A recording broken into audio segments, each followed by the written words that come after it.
So today we are going to explore more deeply the concept of teaching the concepts of Yichud Hashem to the inhabitants of the world, all 8 billion of them, Ken Yerbu. And with us tonight we have a special guest, Rabbi Shimon Chirik, who's going to talk about this concept, and we're going to go back and forth with some questions for him. And this was prompted by a discussion that we had after one of the first classes that we had brought forth on the concepts of teaching Sheva Mitzvos to the non-Jews. And Rabbi Chirik had some comments about some of the elements that are meant to be taught to them and how to teach it to them, breaking it down to simple concepts, but really capturing the whole concept, the whole essence of what it means, Yichud Hashem, how to do those two things simultaneously, and in the process, actually improving our own understanding of Yichud Hashem and our own understanding of what Hashem wants us to see in this world, how we should see that there's nothing besides Hashem. So welcome, Rabbi Chirik. Thanks for having me. It is my pleasure. And I'm looking forward to learning a lot of things tonight. Now, first question we have is, tell me a little bit about the concept of Yichud Hashem. We had a shir, obviously we have the Sheva Mitzvos Bnai Noach, not to worship idols. We had a shir on learning Sharei Emunah, the concepts in Sharei Emunah, and learning Sharei Emunah with the non-Jews. Can you bring forward the concept? What is it? What is the concept of Yichud Hashem means us? Obviously, this class that we're doing now is meant for Jewish teachers of people who are going to teach the Sheva Mitzvos Bnai Noach to the non-Jews, but also non-Jews might come across this, and we want to make sure that we explain the concept, so if they get the benefit of hearing this, they can learn right now, right here, what we're meant to be teaching them. And all the 7 commandments really stem from the very first commandment. And if we put our efforts in really understanding the first commandment, which is learning about God, then everything else just flows from there. And the concept of understanding God is in the Torah is one mitzvah, and there's a very similar mitzvah which is connected to it, is the idea of understanding how God is one and connecting everything to God's oneness. And this mitzvah came about, was explained to us by Moshiach Rabbeinu when he said, "Hear, O Israel, the Lord is our God, the Lord is one." And it's just one line. However, Moshe Rabbeinu, Moses, he had private tuition, private tutoring from God for 40 years. And every time he had a class directly with God, he would teach this class 4 times. So he was able to repeat it. So, you know, when you teach something, that's when you become the best student is the teacher. So after he learned from God, he taught it 4 times. And then the people that heard from him would also repeat over it 4 times. So, hear, O Israel, the Lord is our God, the Lord is one, is only one line. But there's a lot of meaning to that.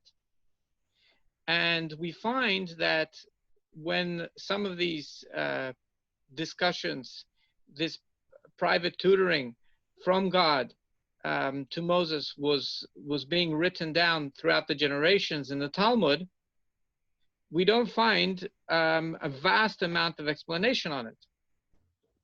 And 1,000 years ago in Spain, in Rabbeinu Bachya, or Bachaya, he asked this question. He said, how come we don't find these central ideas of Judaism, of Yiddishkeit, being explained in the Talmud? And his answer was because it was obvious to them. It was something very fundamental and very obvious. You didn't need to write it down in the Talmud. Every family passed it to the children. It wasn't necessary to write down. So when they lived in the times of the temple in Israel, it was obvious. Then when they moved to Iraq, it was still obvious. It wasn't very far away. And that feeling of Judaism, the warmth of Judaism, was passed to Iraq. And then there was political problems in Iraq. It became, if they changed religions, it became Islamic, but then eventually there was it became unstable over there about 1,000 years ago, and people started to move much more to Spain. And in Spain, they had a very good government. I believe it was the Moors. They were Islamic, but they had a very good idea.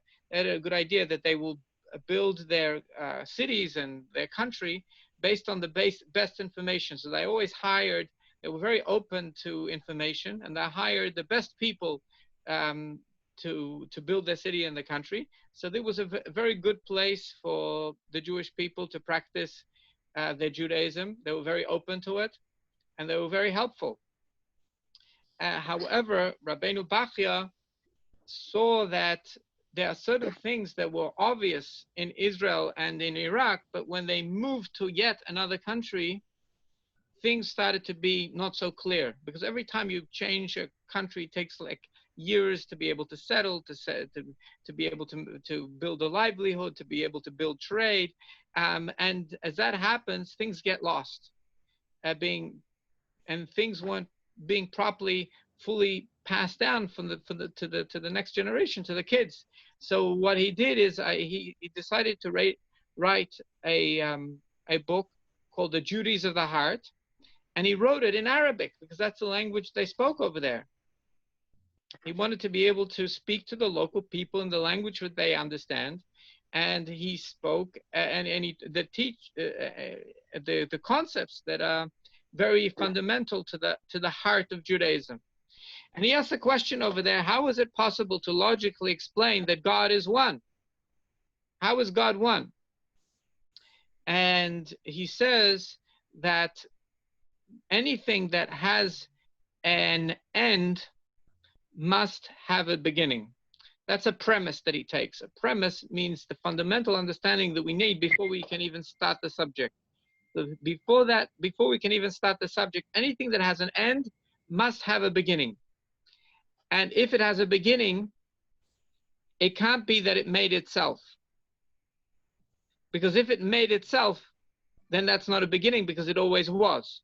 So anything that has an end must have a beginning, and that means something else gave it its existence.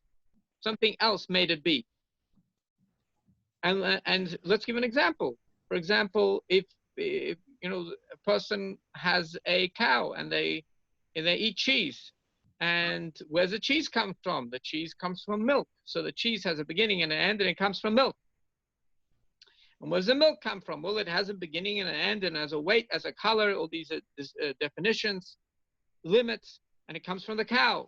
Okay, what's a cow? It's an animal. Where does a cow take the energy to make the milk? He eats grass. So grass also has a definition. It's green, has a beginning and an end. And it has a certain amount of energy. Where did the energy of the grass come from? It came from the sun. And let's continue. We know a little more that the energy of the sun, it comes from nuclear fusion. But nuclear fusion has a beginning and has an end. Okay, so if it has an end, it must have a beginning, and the nuclear fusion can't be the beginning of everything. There must be something else. So we're going to continue going on and on and on and on till we have to come to something which doesn't have an end, and therefore doesn't have a beginning, and it was, is, and will be. It's like in a different domain. And that's the original source of everything, and that is God. Then you can come ask a question, okay, how do we know? Maybe it's two, maybe God is two. So let's say we have one and we have two. So what's the difference between one and two? Because if we can't give a definition on what is the difference between one and two, they're all one. So the definition, the differentiation between one and two, that split is an end. And if that is an end, anything that has an end has a beginning. And if it has a beginning, it didn't make itself, and something else made it. Something else brought it into existence. So if you differentiate between 1 and 2, that is an end, so it has to have a beginning, so that cannot be God. So God can only be 1. There cannot be any division in God. He cannot have an end, he cannot have a beginning, and he cannot have a definition.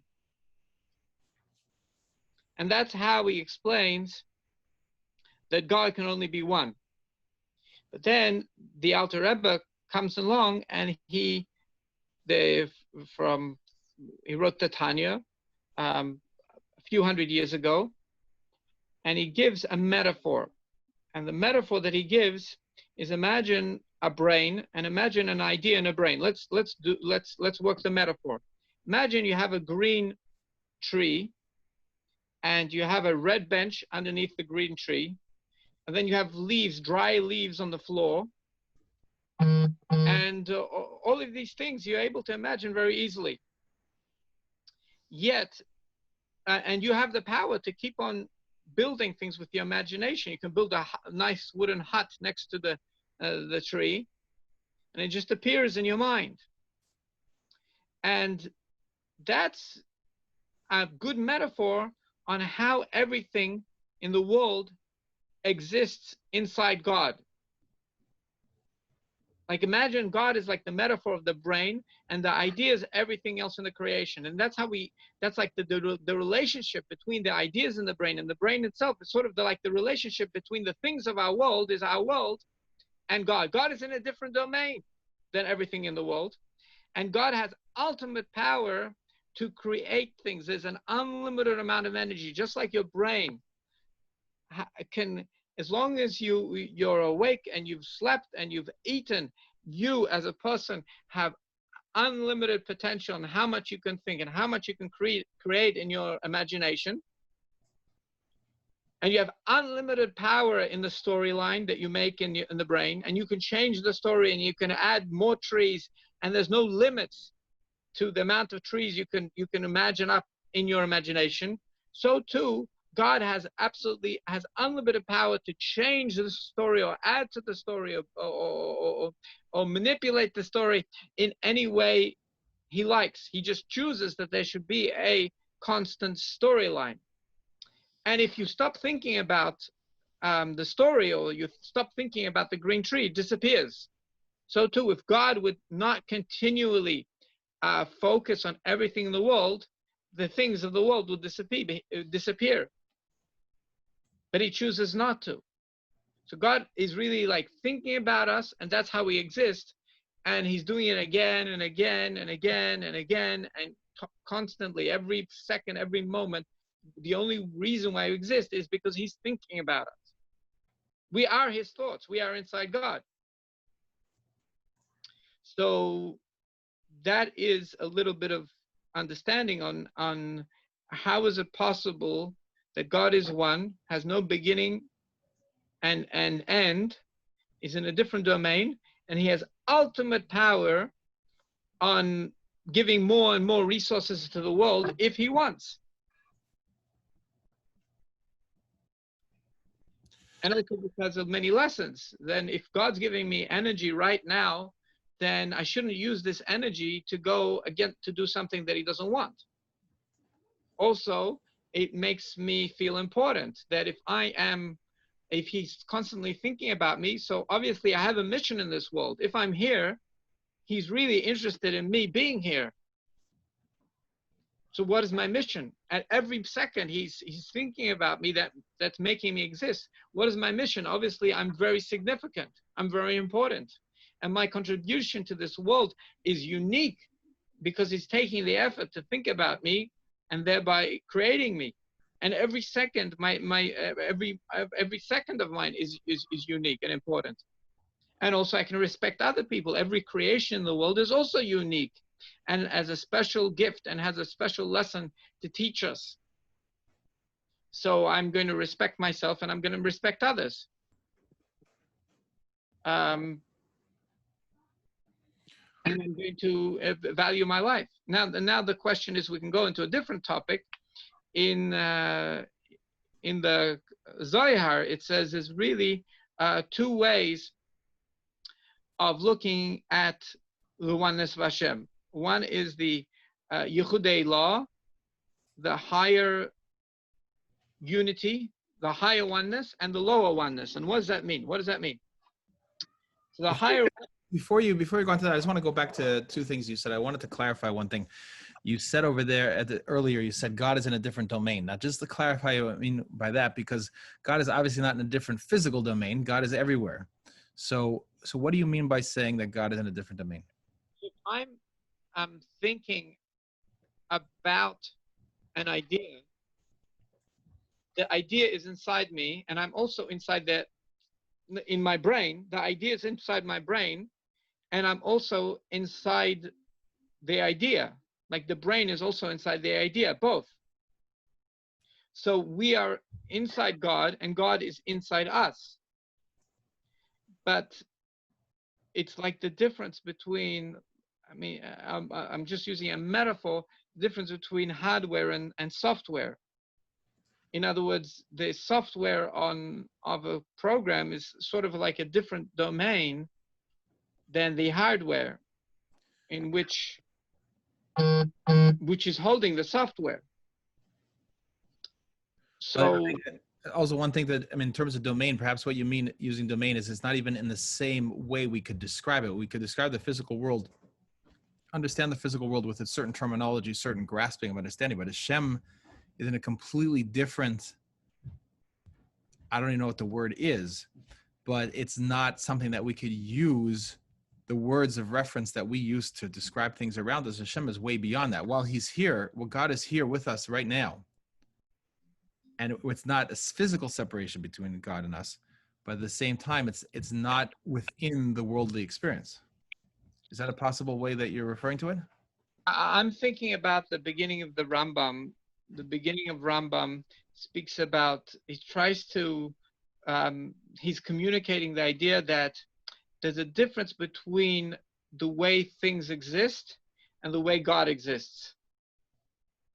God exists in he says nothing in this world which we know about exists in a concrete way. It cannot exist without God. It doesn't exist on its own. The only real existence that actually exists is God himself. And everything else is dependent on his existence.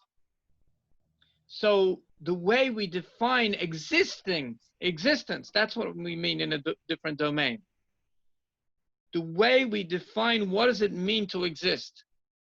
The only thing that really exists is God, because it doesn't need anything else. For example, if you have a projector and the projector is making an image, and we see how if the projector turns off, the image disappears, right? So that image doesn't have a real existence. It's totally dependent on the projector. That's what I mean in a different domain. The projector is concrete, and the image is not concrete because it's dependent on the light of the projector. And the projector you're analogizing to God.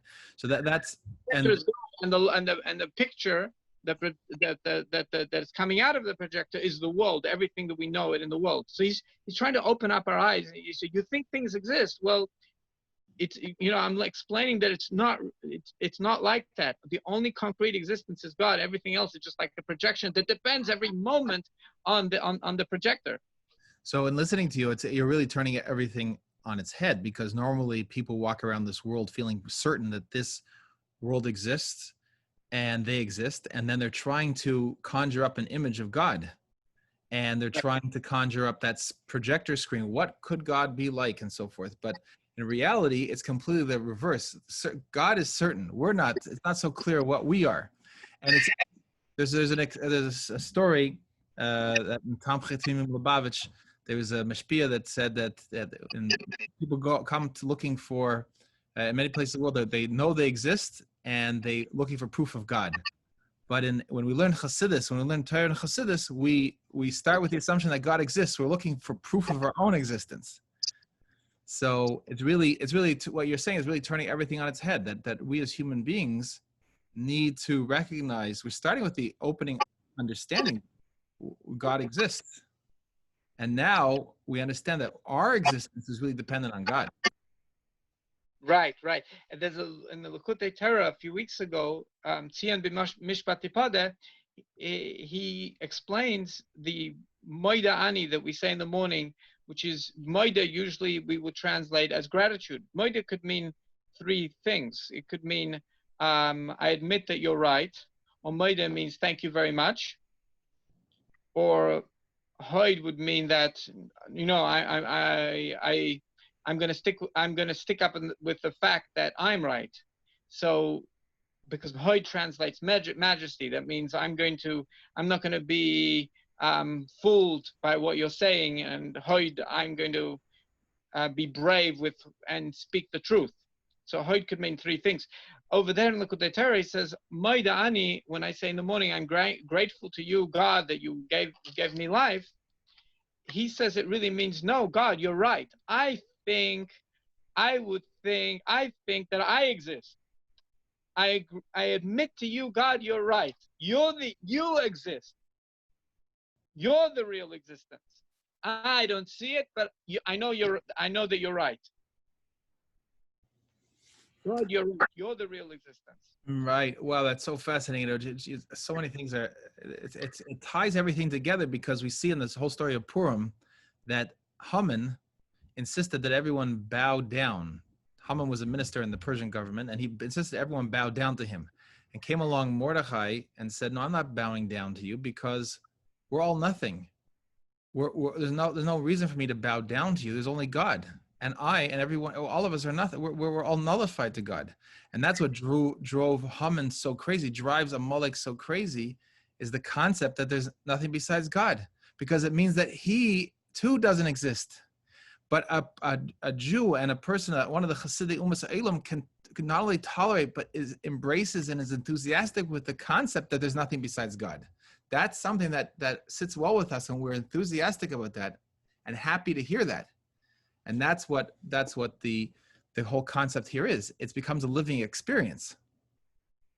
Yeah. So when people say, "Prove to me that God exists," the first question to really ask is, how do you define God? So the Rambam and the way the Baal Shem Tov explains the very first Rambam is, he is everything, and everything is him. So what do you mean? I don't believe that God exists. Look around. Everything that you see is God. Do you believe that it doesn't exist? Because I see everything, and with my eyes, and I can touch it, I can feel it. It exists. Everything is God. But if I were to say that one of these creations as is separate from anything else, that would be idol worship. It's very important to say everything is God. Everything with no exception is God. It's just like the ideas inside a brain. My idea, when I make a green tree in my brain, it's inside my brain. It's also me. And I actually chose the way I want to design this green tree, or this red bench, or these leaves on the floor, this beautiful hut. So it tells if the person could see what I'm creating in my mind, they would learn something about my tastes. So that's the difference between he is everything and everything is him. So he is everything just tells me that there's a real existence that is different than any other existence in the world, because all other existence is dependent on him. But everything, the second part, everything is him, tells me, why don't I investigate everything in the world, and everything in the world is going to teach me something unique about the taste of God. Mm-hmm. Like if you go into somebody's bedroom and you don't see that person, but you'll see what they chose to put in their bedroom, and you learn about the character and nature of that person. Mm-hmm. So whatever God designed in the world is going to teach me something about his taste. So when I look at something, when I look at the color that God chose, when I look at the taste that he chose in a certain food, it tells me something about him. So it turns out anything that I do in the world is my intention is to know God. Everything, our attention is to know God and also to experience, to have that feeling of experiencing God. And I want to go back to something you said, which you were describing the awareness that God is thinking about me and you and every single person that exists and will exist all the time, and all of creation. I was just focused on the feeling that I had when you were describing that. The knowledge that God actually cares and is thinking about me in every detail of me. It is not a scary thought. It's not a punishing thought. It's not a person who's checking up on me ready to rebuke me. But it's really God is bringing me into existence. That's the greatest sign of love, is that God is bringing me into existence every moment. And in fact, when you said that, I was like, wow, we should just pause here and just let that feeling settle in, because that's really what all this whole discussion is meant to come to. Meaning it's not just an intellectual understanding, but it's meant to come to a feeling that we feel and have that sense, and that great settled sense that we are taken care of, that we are, that Hashem loves us, that we have a purpose in our being here. And that even if there's 8 billion people, if there's 100 billion people, if there's 360 billion people in the world, we are still going to be as important right now then as we are right now, because each one of us, because God is putting that time and intention, that thought into each one of us constantly. Absolutely, and He's there to help us.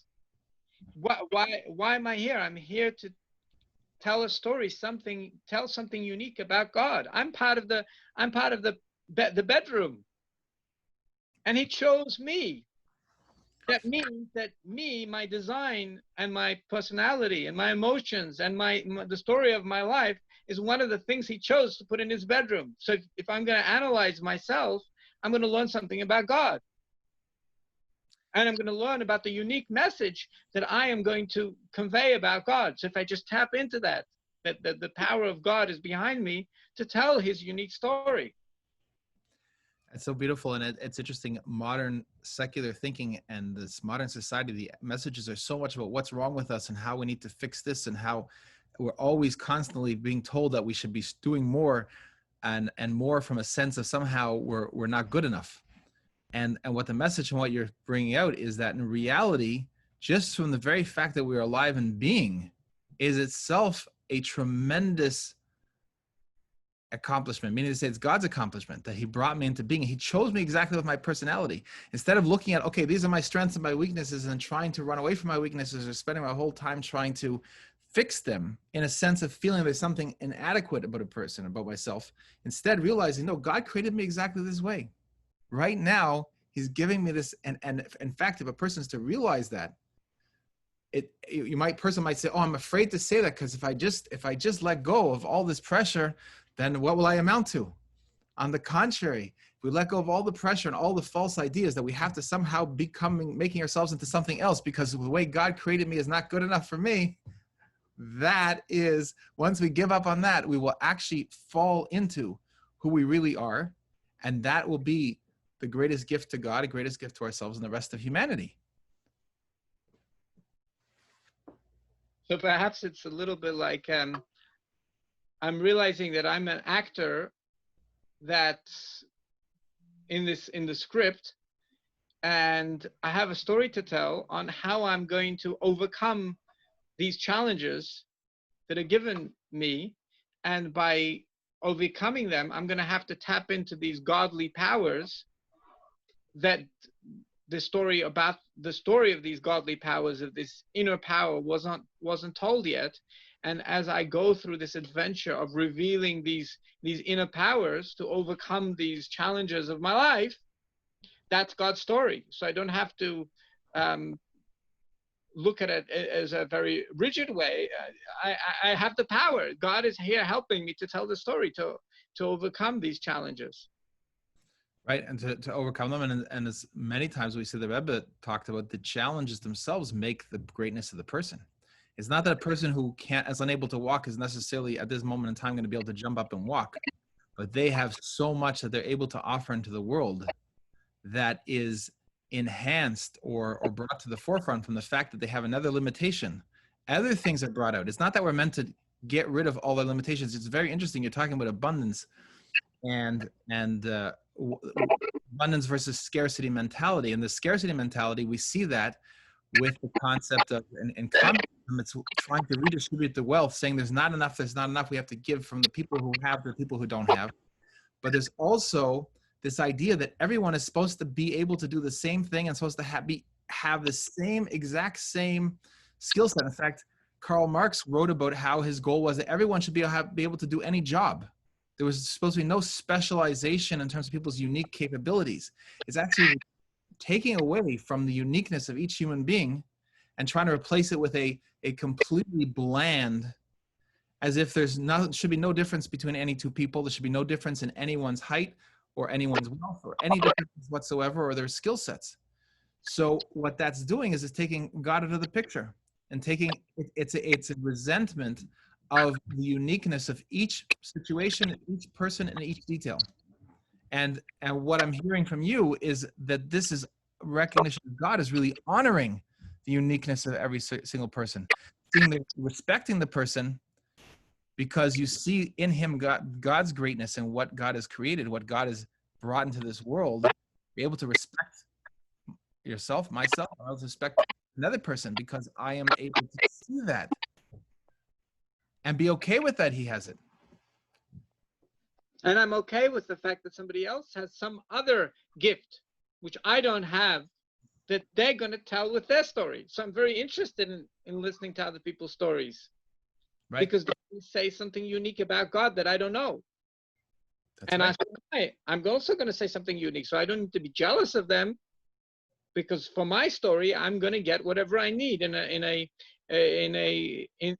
the right channels. I'm going to get whatever I need for my story, but I really want to know more about God. So I'm really interested. I'm very curious to know about other stories. I'm curious to know anything that I get exposed to. I'm curious to know about that thing, because that's going to teach me something about God's story. It's interesting. Someone asked me last night about, can non-Jews say Moida Ani? The first prayer we say in the morning. I've already have 2 videos teaching Moida Ani, acknowledging God first thing in the morning for non-Jews. And this really comes to that point, because what's the first thing we're acknowledging when we open our eyes is the recognition that God is thinking about us. You know, it says in the Code of Jewish Law in Shulchan Aruch that the first thing we recognize when we open our eyes is that we're in the presence of a king. God, the king of the universe, is over us, looking at us. Now, you could misread that and think, okay, I have to, it's a fearful situation. No, in reality, it is a situation where I'm seeing that, wow, open my eyes and God is thinking about me right now. He's bringing me into existence. I acknowledge you, God, that you're thinking about me and that you've brought me back into this living form to be able to serve you. That's such an exciting way to start the day. And of course, once I'm conscious of that, once I'm having that feeling, then I'm going to just be enthusiastic about doing the will of this great king that's bringing me into existence. And doing my mission. That's right. Now, so I mean, I can go into the difference between the Yichud law, the higher unity, and the lower unity. Yes, let's do that. So the question is like this: the higher unity is basically if there's different emotions in this world, like the emotion of kindness, an emotion of focus, an emotion of balance, emotion of winning, of victory, emotion of recognizing truth and sticking to the truth, or emotion of relationships, making a connection between people. We see these ideas are in the world, and these are like, we can see these ideas in a variety of different ways, between people, between animals, in nature itself. So the question is, these ideas, do they add to God's oneness? Because only, how is it that God is not divided into parts? Because if we divide God into parts, we have a problem. We have a problem because once there's a part, there's an end, and if there's an end, there's a beginning. So how is it that God is one and he has no parts, and yet we see these building blocks, these emotional building blocks come from God. And that is the question of Yichud Elah, and the study of Yichud Elah, of the higher unity, is all about understanding how these emotions exist, yet they do not add or take away from God in any way at all, and yet at the same time they come from Him. If we reverse engineer them, they come from Him. And these emotions are the building blocks of everything. They're the basic building blocks of everything. And there are 7 emotions, and there are 70 original families in the Chumash, in the Bible. The children of Noach ended up being 70 families, which became 70 clans, which became 17 nations. Why 70? Because each of these emotions are divided up into 10 parts, and each family, clan, or nation would bring out an aspect of this emotion and teach us something about God in their own unique way. And then each member of each nation will tell us the story about one little detail from this emotion, from the 7 emotions of God. And the goal and the relationship, there were 70 members of the Jewish, Jacob's family that went into Egypt. And these 70 people correspond to the 70 nations, because their relationship is that the information that they would receive by the giving of the Torah would be a guidance to these 70 nations. In other words, when we let the emotions run wild, the results may not be good. Like if you just follow your desires, and if everything that's sweet you're going to just eat, the outcome is not going to be good. But if you take the emotions and temper them with a little bit of understanding, with the right intellect, with the right guidance, then the emotions are beautiful. If you connect them to the right understanding, with the right inspiration, then they have balance, and then they have beauty. So the relationship between the Jewish people and the 70 nations is the relationship of like a guide, like a counselor, like a coach in my life. If I want to be really, really successful and to bring out my skills and to bring out my emotions, I need to connect to somebody that's going to be a good coach or a good guide or a good inspiration. And that's the symbiotic relationship. It's like the relationship between muscles and nerves. The muscles alone are just they're not by themselves, without the nerves, they're not going to be able to tell the story. They're not going to be able to pitch the ball. They're not going to be able to make the beautiful baseball swing. But when they're connected to the nerves are going to make the beautiful baseball swing. But the nerves alone is just nerves. So you need both. It's a symbiotic relationship. Together they tell the story. So the nerves is the Jewish people. The nerves are like the metaphor is like the Jewish people. And the metaphor, and the muscles is like the non-Jewish people, the 70 nations. 70 nations. Now, then what is the lower level of unity? The lower level of unity is what we've been speaking about before. How is it that all these objects, which are like we understand in the metaphor, it's like thoughts of God. It says God spoke and there was light. God spoke this. The idea of speaking is the idea of creating that picture in your mind. So thinking, speaking, doing. It's the idea. How do you? If there's only God, how does God do? Well, He thinks. Right. Right. So now the way I understood it, and show me how to pull all this together, is that Yichud Torah, the lower level, is how we see the world, and we see God in the world, and there's nothing besides God. From our perspective. See creation, we see there's nothing besides God. Yichud Eloah is from God's perspective that there's nothing before him.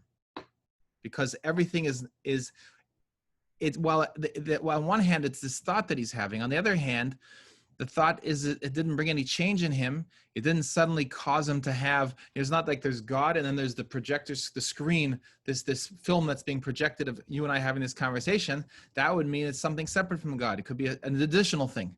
So that in one sense, while we're experiencing our existence and God's giving us that kind experience, on the other hand, we don't exist because there's nothing besides God.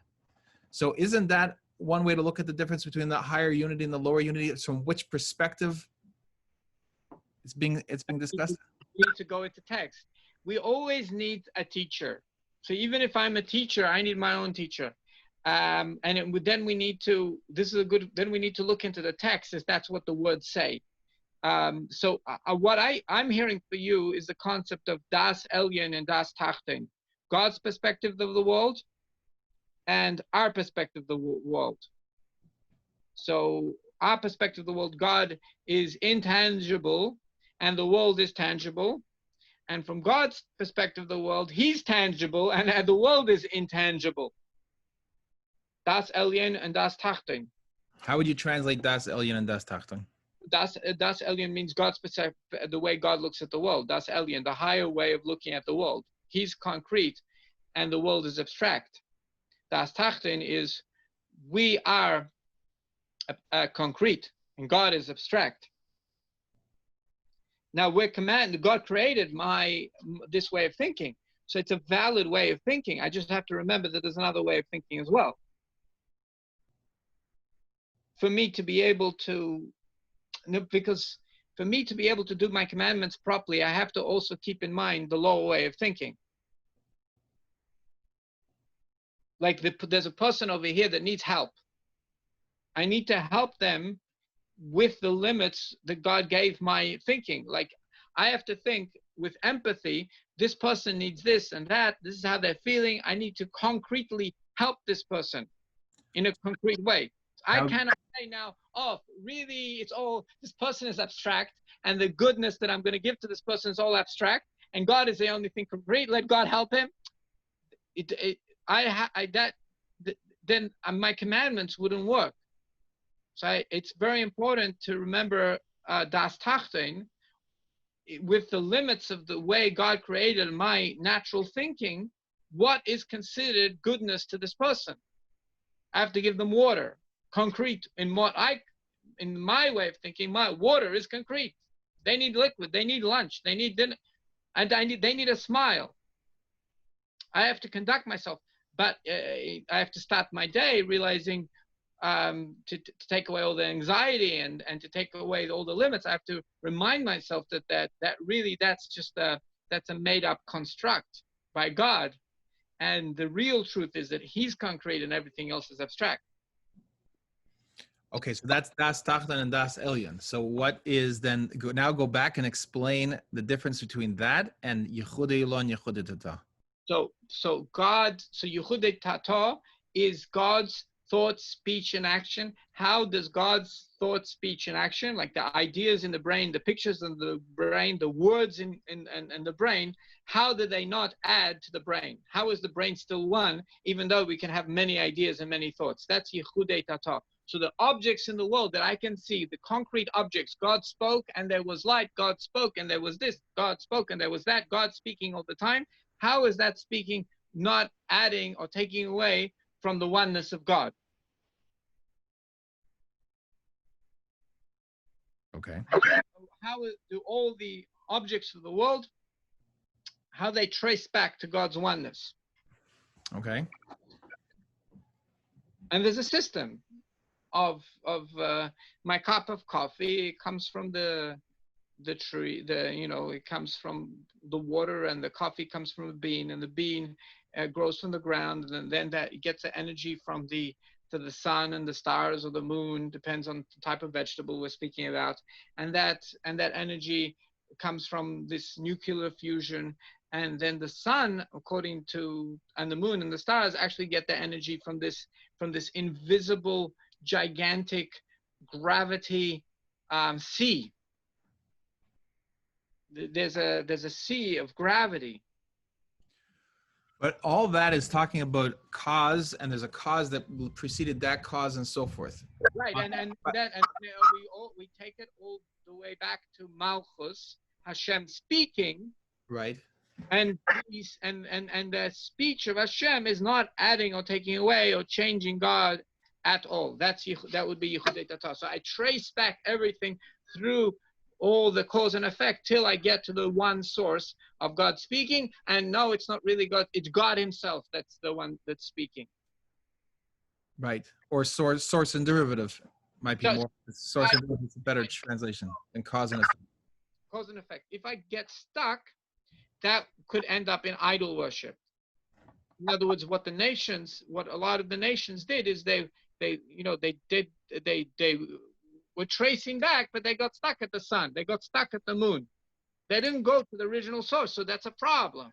So what about what we learn in Chassidus and Maimarim, where we look at the cup and we see that there's nothing besides the word of Hashem there, and that if Hashem was to take his words away from that cup, it would cease to exist. Yeah. But that's not looking at the. That's Yichud detours. That's Yichud detours. Okay. But I'm not tracing back the cup to all the different things. I'm looking right now at the cup and I'm seeing it as. So you're going straight to the source, which is amazing. But if you really want to make an effect on your animal soul, you need to go through the steps with as much detail as possible. In other words, the animal soul that we have a divine soul that all it wants is to connect to God. And we have an animal soul that is like any other animal. And then we have a conscious mind, which has intellect, which the animals don't have like we have, because we're able to communicate with each other in a conscious way. But our animal soul, it likes to be shown proof. And it's like an animal. It only understands the things that it can see and hear and touch. So we need to have a very convincing explanation that goes through all the steps as much as possible, and to trace everything back to God speaking.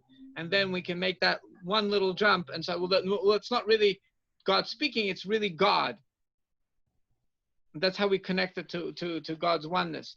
And the beautiful thing about that is that it does have an impact on our animal soul, that it doesn't want to go against the system.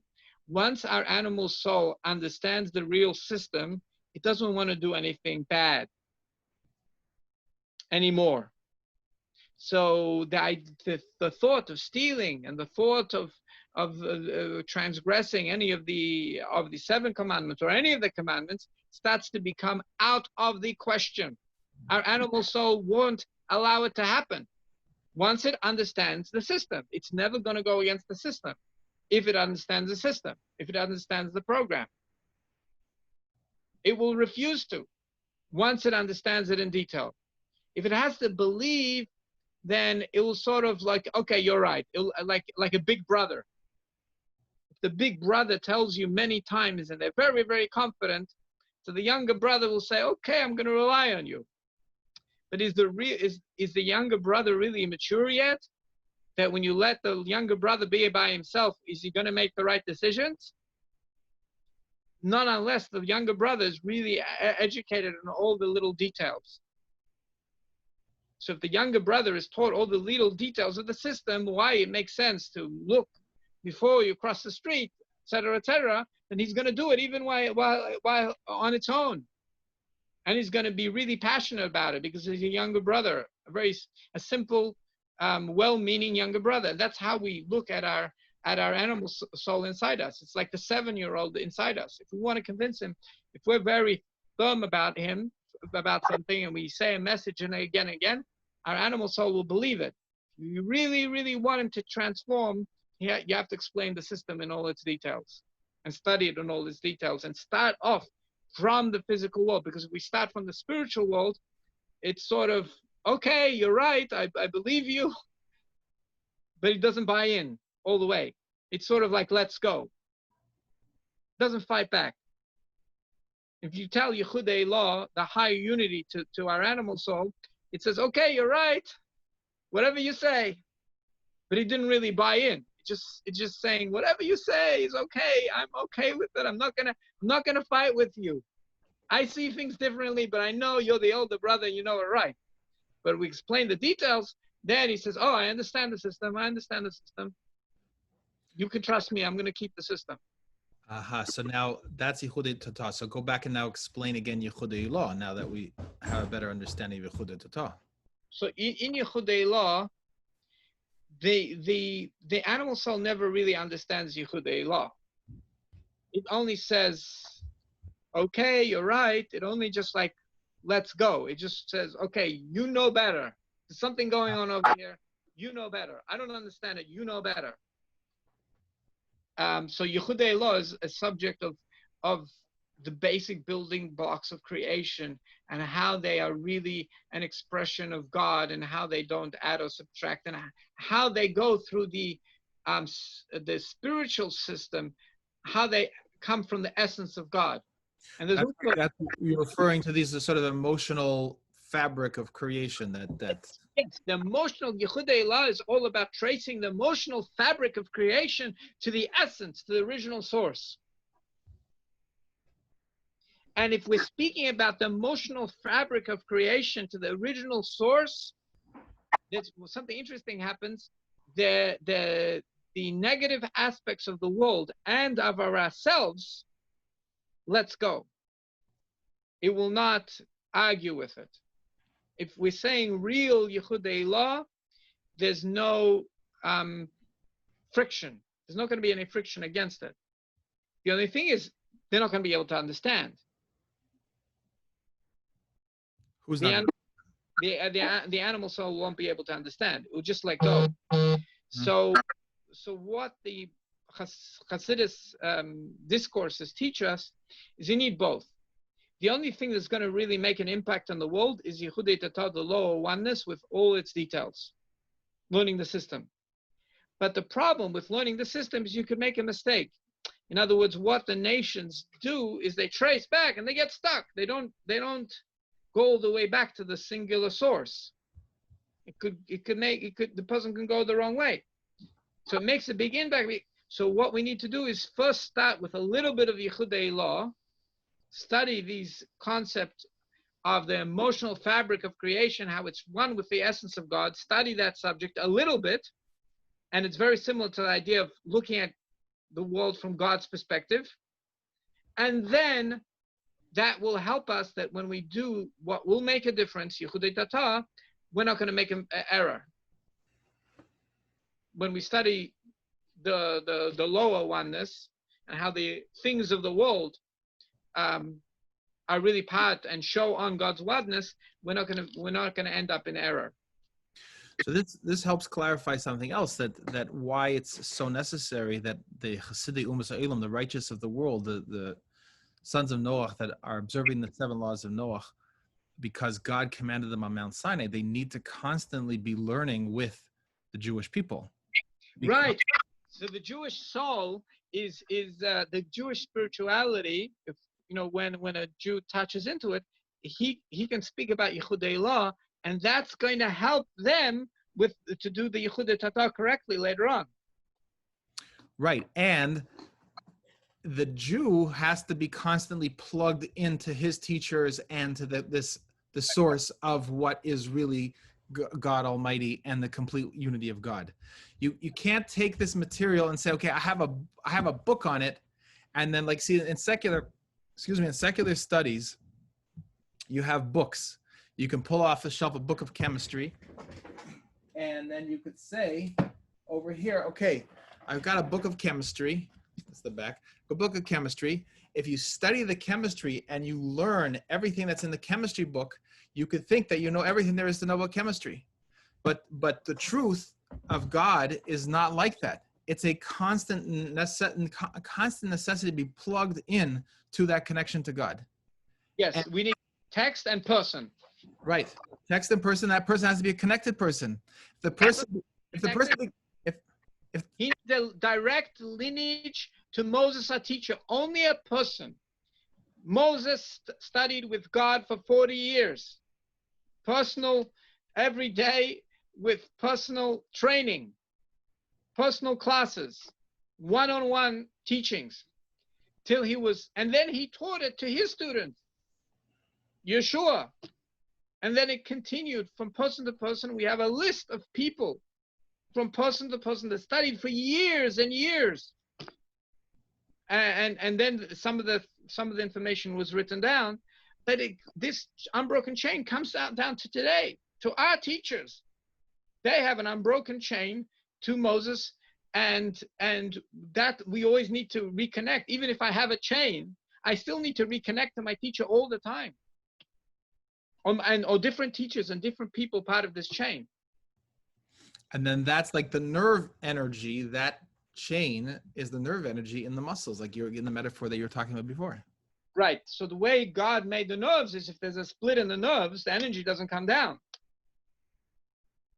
So I have to reconnect. If I'm supposed to inspire somebody else with my Yichud law, that they can do the lower unity properly in their life, I have to reconnect them as a nerve. I have to reconnect to my chain. Right. And there's plenty of people that I can connect to. And even if I would be like the oldest person that's around, then they need to connect to the spirit of their teacher.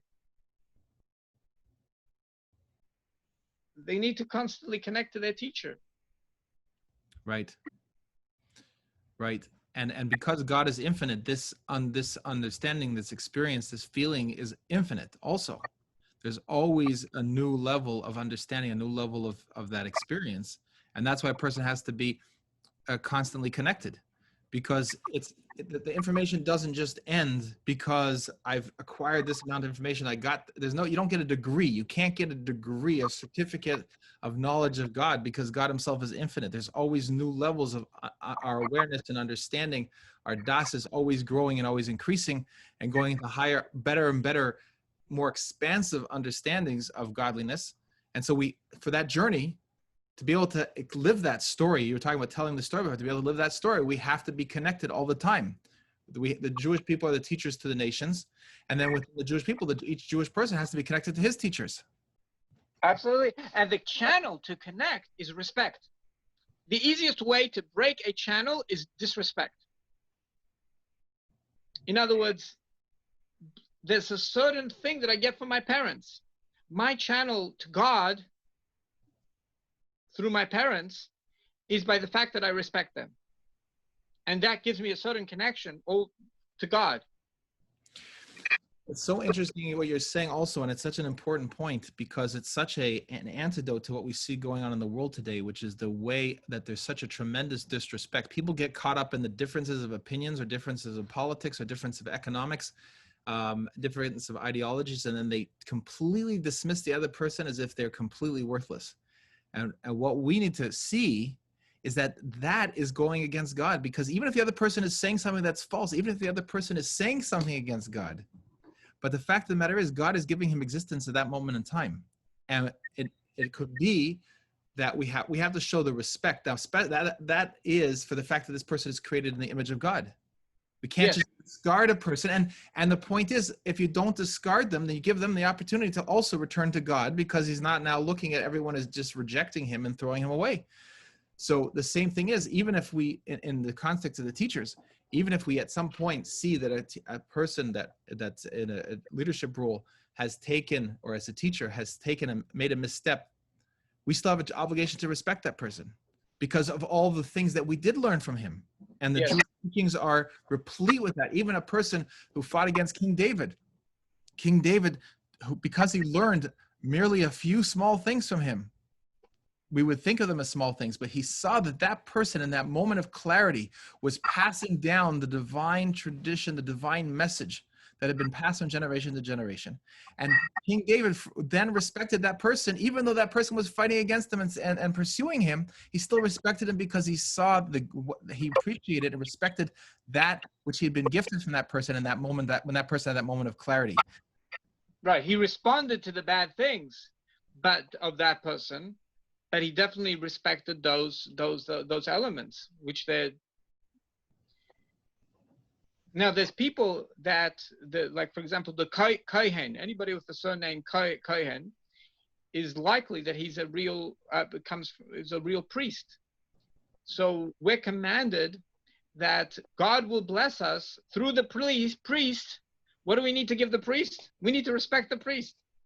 We're not allowed to use him in a degrading way. You know what happens when we do that? We get blessing.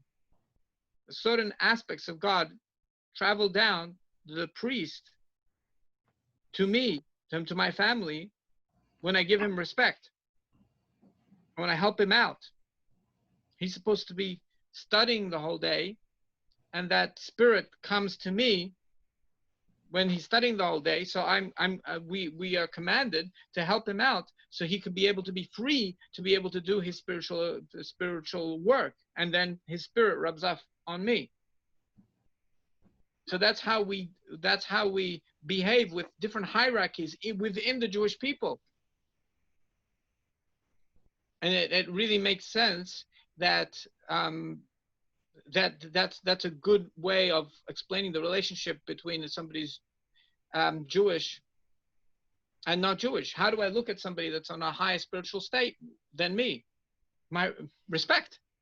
And then some of that rubs out on me. And what happens is, if God forbid, if I would be disrespectful to one of my teachers, so it's like I'm cutting my own energy off. It's like this umbilical cord. I'm cutting that umbilical cord by being disrespectful. So now I have no food. So now what happens spiritually, people now look for different pleasures and different really exciting, high adrenaline experiences, not because it's something that they just want to do, because it's part of their mission in their life. They're doing it because they feel like I have no air.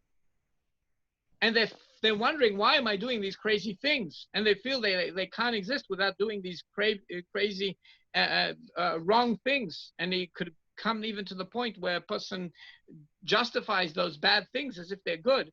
And that's because they disconnected themselves. They cut the umbilical cord by the disrespect to the person, which actually would be giving them the flow, the sustenance, the spiritual flow. Yeah, so that's the best thing that a non-Jew can do is help out a Jew, encourage him to do his commandments. And in that way, the spirit of that mitzvah, because the Jew needs to connect to God. When he does the mitzvah, he connects to God.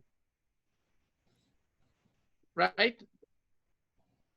And then that energy, that energy of the commandment of God himself comes down to the people that made it possible for the Jew to be able to do that mitzvah. So the greatest thing is to help out that a yeshiva should exist, that Torah learning should happen. All those that help out get some of this spiritual sustenance rubbed off on them. And it feeds them, and it gives them what they need, and it gives them ability to control themselves, ability to be masters of themselves, and not that their base desires master them. So they gives them the ability that their mind controls their heart, and the heart doesn't control their minds.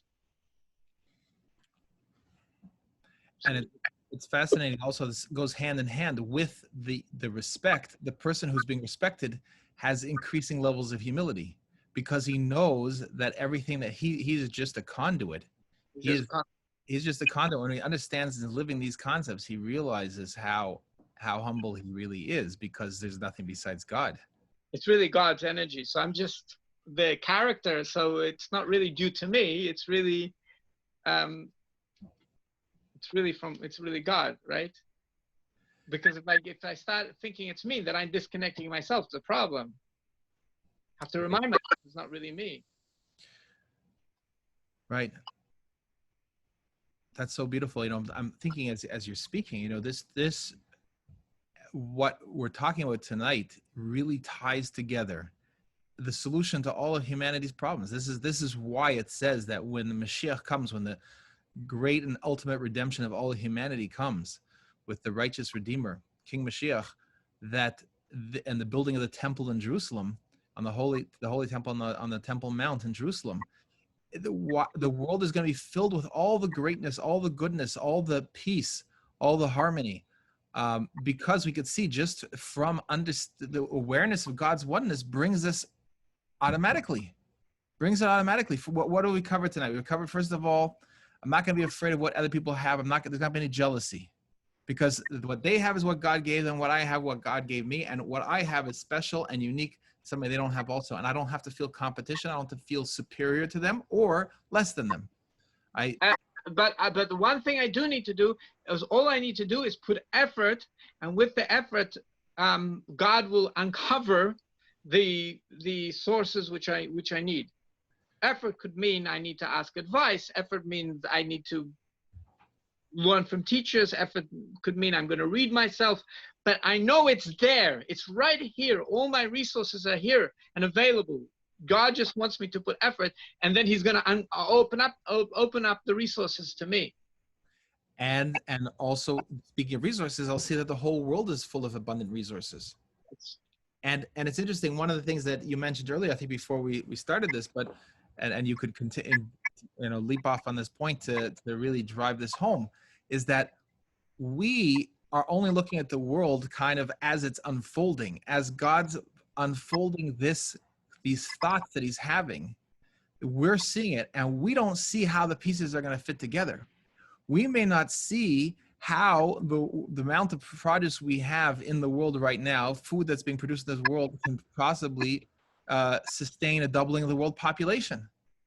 But that's because we're not the place writers of it. We're not the script writers. God is creating this world, and when He has the infinite ability to bring the greatest abundance beyond what we could possibly even imagine into this world. Right. I've just a simple idea. Somebody told me is the trees. What do they breathe? They breathe carbon dioxide, carbon.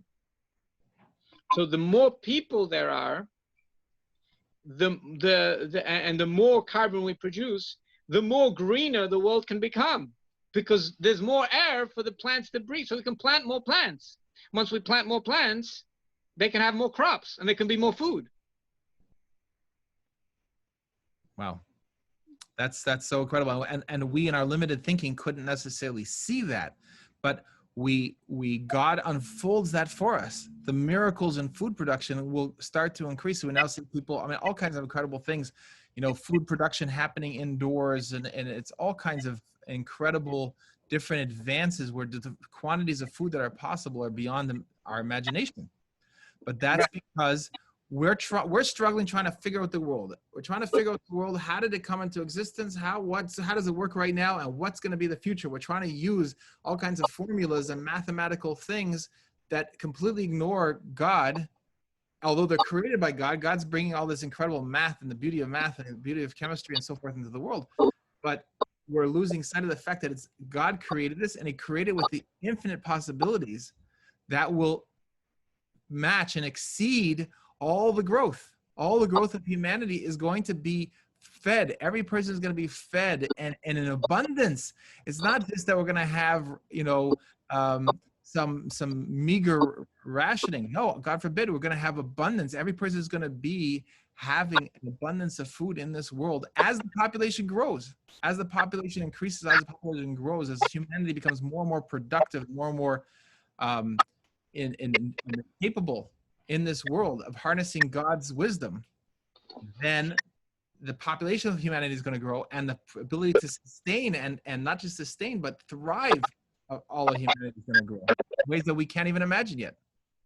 Yeah, the Rabbeinu Bachya in the Choves HaLevavos, the Judies of the Heart, says that God creates people with certain talents or potentials from certain talents, and they creates them with certain interests. And then when a person realizes that, or certain challenges that forces them to do certain things. So He created these people of interest because that's going to deal with a certain aspect of the world. When this person is interested in a certain type of, he loves growing things in his garden, so that's because he's going to contribute to the entire world with the discovery that he makes. And that's how the resources are going to be uncovered, through people with that's the Yichud, the higher unity is the emotions, the emotional fabric of the world. So create certain people with certain emotional fabric, that when people develop that emotional fabric, it actually leads to finding more resources in an extremely unique way that can contribute to everybody.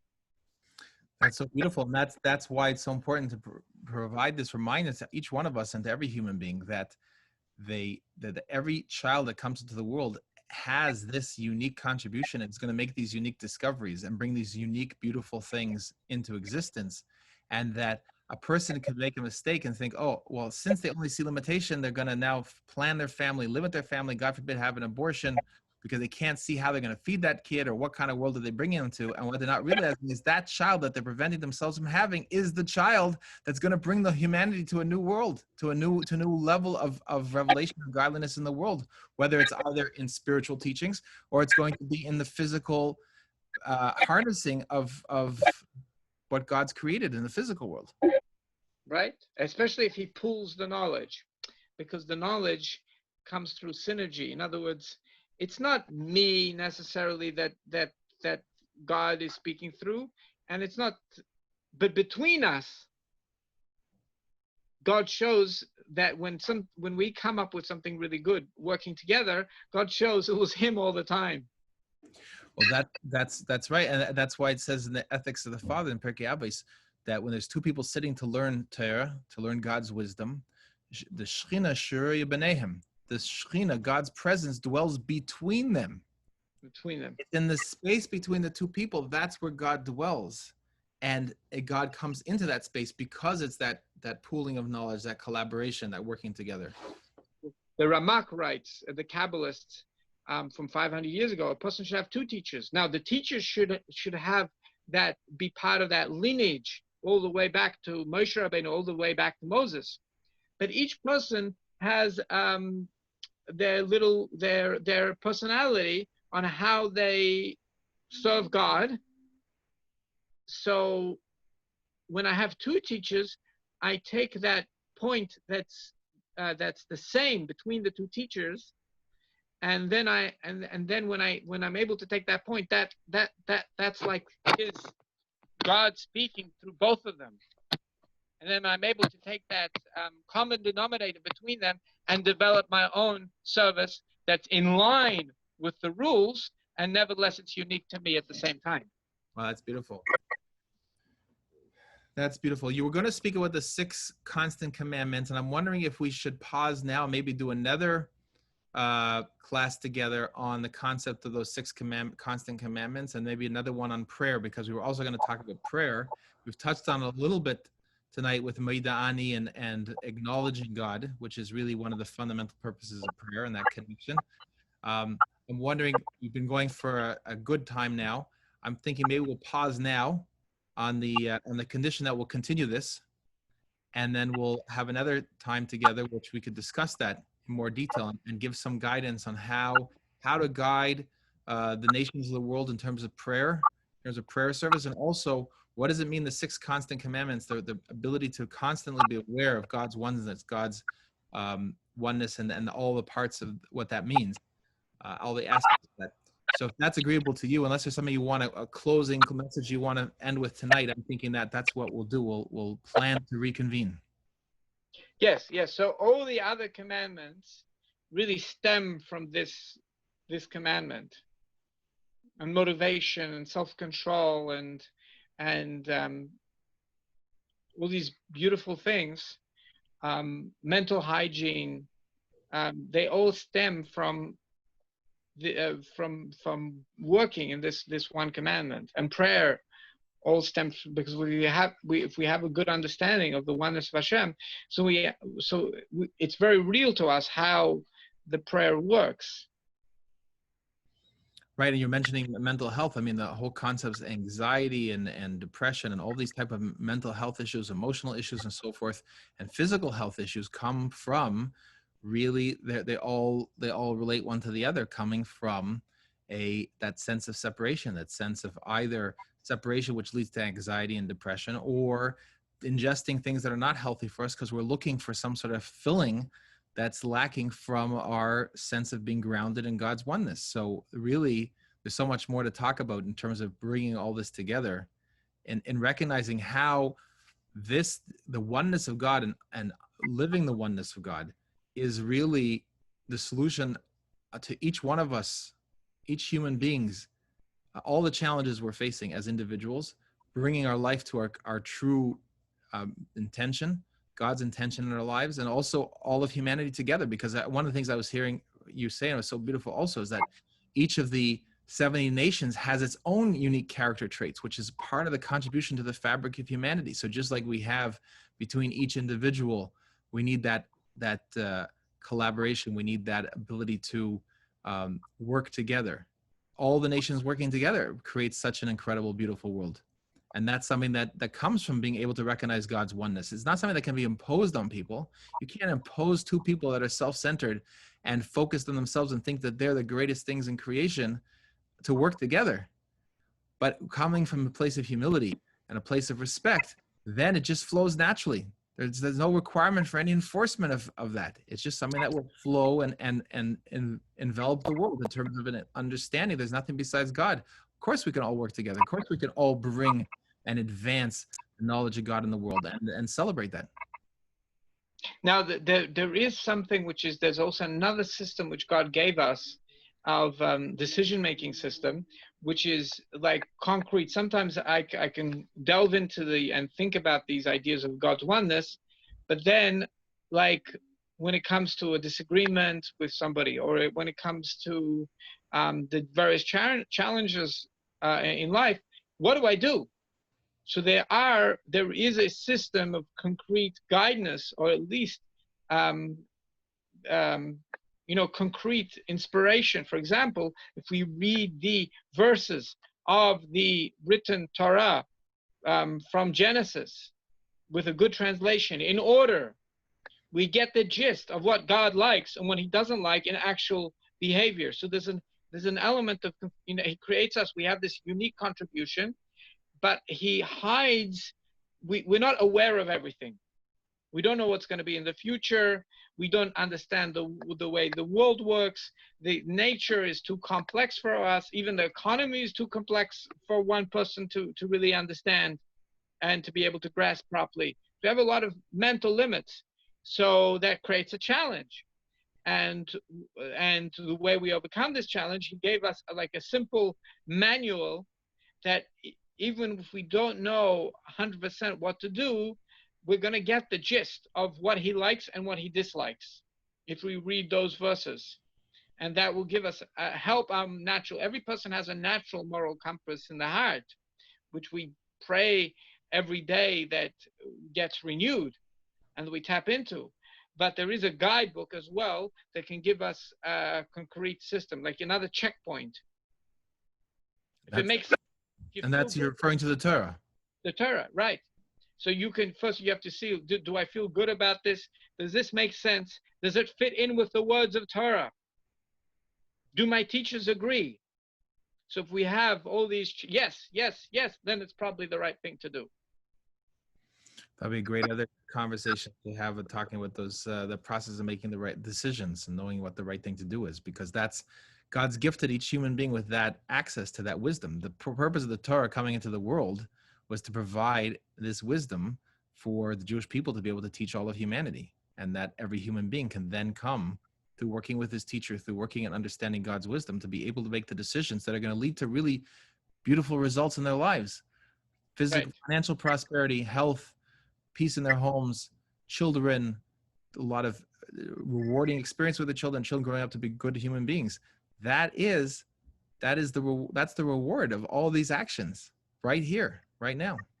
Right. Creating the resources where the children can grow up in a proper way, and how to use my time in the best way, and creating the finances which would make a good situation for the children to be able to, how to get the resources to create the systems which will give them the education and the tools to give their unique contribution to the world and to say God's story in their own unique way. Well, thank you very much, Rabbi Shimon Chirik, for this incredible presentation. And I can't wait till it goes up live so people can, online, people can watch it. And again, for everyone who's watching, our goal really here, on one hand, our goal was to provide some guidance for Jewish people to how to teach the non-Jews about the unity of God and that there's nothing besides God. God is one.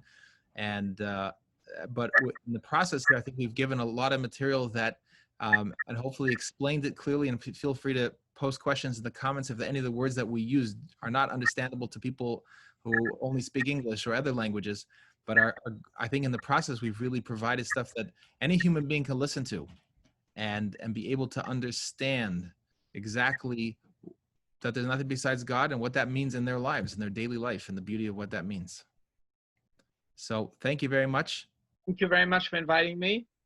And as Rasa, with the help of Hashem, we will continue. Mitzvah Hashem. God willing.